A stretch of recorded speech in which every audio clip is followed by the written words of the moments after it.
I've been gone for 10 minutes, and as you can see, if I left this brush out in the sun,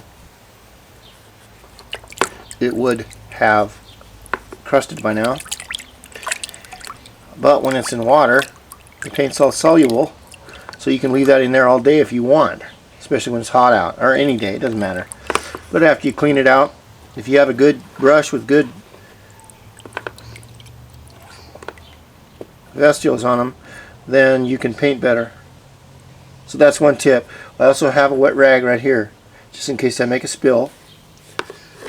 And I have a dry rag, and I'm going to continue with the same technique that I showed you on the back of this panel. Now remember, there is no one coat paint. If you've noticed, I've made a mistake here and here, and there'll be a couple of others. But as long as you have your panel or your house, I painted this house too. All of it's painted, caulked, every joint. Everything is done. It took me a long time, but I did it right. I put on a lot of paint, and I won't have to do it for a while, like a long while. So after this is dry, then I'll give it a second coat. I will flip it over and do the finish coat on the other side. And the other side is more important because it's the showing side. And so we continue. Now this right here is an example of the end of your first coat. As you can see, there's streak marks in there.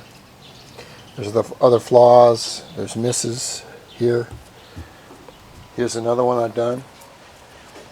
On my first coat, since there's always going to be two coats, what I like to do is I like to put a good decent coat on the panel or cabinet or whatever I'm painting, but I'm not going to spend all day trying to get that first coat perfect, because it's too hard to do. And so you just give it a rough first coat. Remember, do not touch these, and I'll explain why in the end, or these, and I'll have to take these off. But you can see the streak marks. Now the second coat will cover that. And as you can see, my paintbrush has just come out of the water, and I've had the paintbrush sitting in there for 20 minutes. And you can see there's no paint in it crusted up or anything. If you have a clean paintbrush and a clean tool, then you can put this stuff on better. Now these are the back panels. I'm going to give them their second coat. They don't have to be perfect, but remember, as long as you're doing your paint work, as long as you have these panels off or these cabinets off, give them a good coat. Take your time. Painting is an art and should be a relaxation. Put on some good music, have a glass of wine, a couple of beers, whatever to relax you, and take your time.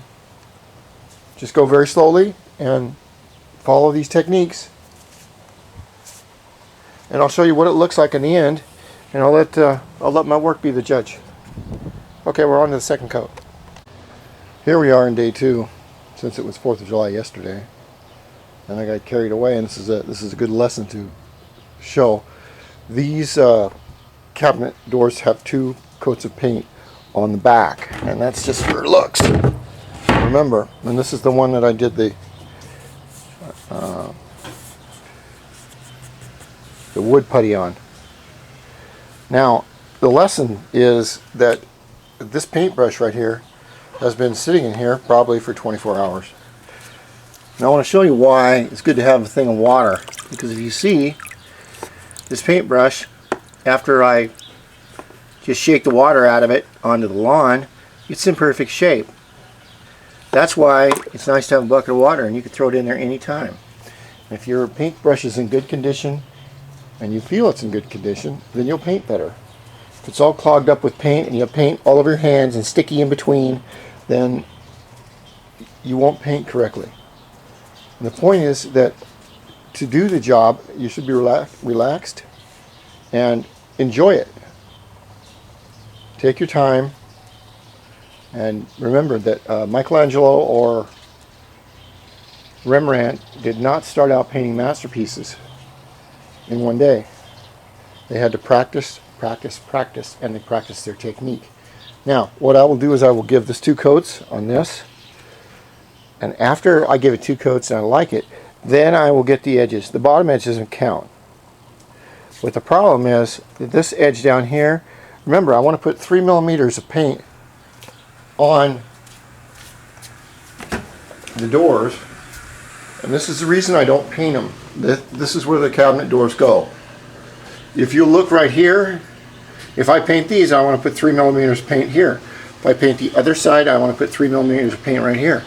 Well, if you put 3 millimeters of paint right here, and then you put 3 millimeters of paint on the cabinet edge door, you got 6 millimeters of paint.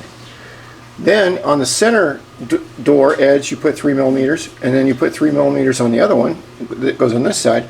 You have another 12 millimeters.